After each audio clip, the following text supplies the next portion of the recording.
The Shadow Collector. Riley's job was unusual but simple. Clean out abandoned houses and prepare them for resale. Most days, it was just sorting through old junk, scrubbing floors, and occasionally finding a dusty family photo or a long-forgotten trinket. But today's job was different. The house on Harper Street was a relic from another time. Victorian style with boarded-up windows, a sagging roof, and an air of decay that clung to its walls like cobwebs. It had been abandoned for decades, the neighbors said. No one knew why the family had left, only that they had disappeared overnight, leaving everything behind. When Riley stepped inside, the air felt colder than it should have, damp and heavy with a metallic tang.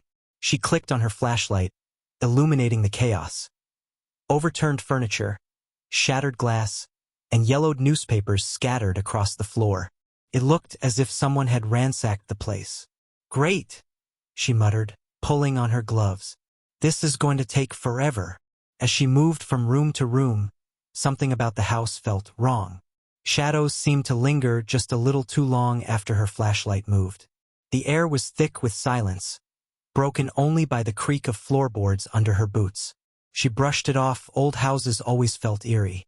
Then she found the basement door. It was locked, a heavy padlock securing it shut. Riley frowned. Her job didn't usually involve breaking into places, but curiosity got the better of her. She rummaged through the toolbox she'd brought and managed to pry the lock open with a crowbar. The door creaked as it swung inward, revealing a narrow staircase descending into darkness. The basement smelled of damp earth and rot. Riley's flashlight beam wavered as she descended, revealing shelves filled with jars, hundreds of them, lining every wall. She stepped closer, squinting at the murky contents. Most of the jars were filled with a dark, swirling liquid that seemed to move on its own. "What the hell is this?" she whispered. One jar caught her eye. Unlike the others, it wasn't sealed. The lid lay slightly ajar, and the liquid inside pulsed faintly, almost like it was alive. Riley reached out, hesitating for a moment before touching it. The jar was cold, freezing actually, and as her fingers brushed against it, the liquid recoiled, slithering to the other side of the glass. She stumbled back, her heart racing. That wasn't possible. It had to be a trick of the light. But as she turned to leave, her flashlight flickered. The basement grew darker, the shadows around her deepening unnaturally. And then, she heard it. A faint whisper, soft but insistent. "Stay!" Riley whipped around, shining her flashlight wildly. The shadows on the walls seemed to writhe, creeping toward her. She bolted up the stairs, slamming the basement door shut behind her. Her breathing was ragged, her mind racing. Whatever was down there, it wasn't normal. She needed to leave. As she gathered her tools, she noticed something strange. Her shadow on the wall, it wasn't moving in sync with her. She froze, watching as the shadow turned its head, tilting it curiously as if studying her. "Nope, nope, nope, nope," Riley muttered, backing away.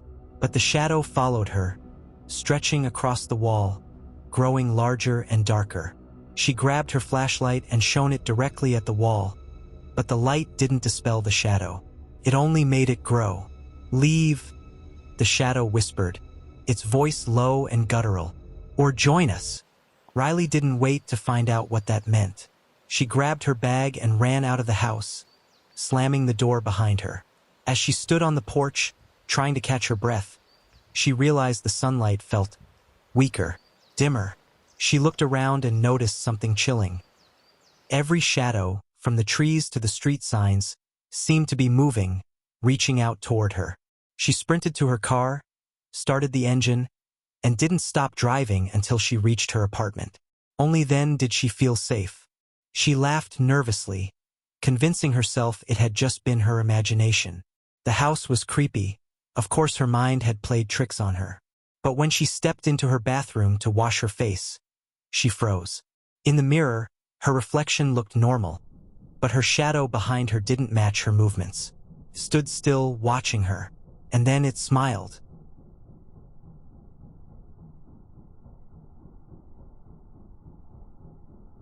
Thanks for stepping into the unknown with us.